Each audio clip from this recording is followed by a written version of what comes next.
Minira ng uod. Kunin ko na lang kahit maliliit pa.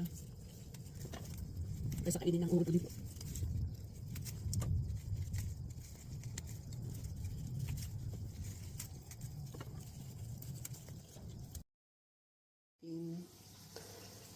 Tinatawag itong magic beans. Kaya purple ang kulay, pero pag mailuto, magiging green siya.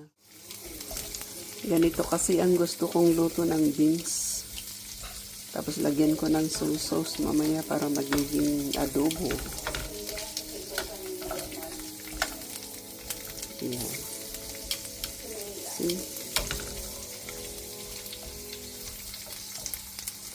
Nagiging green na sila. Kaya tinawag na magic beans.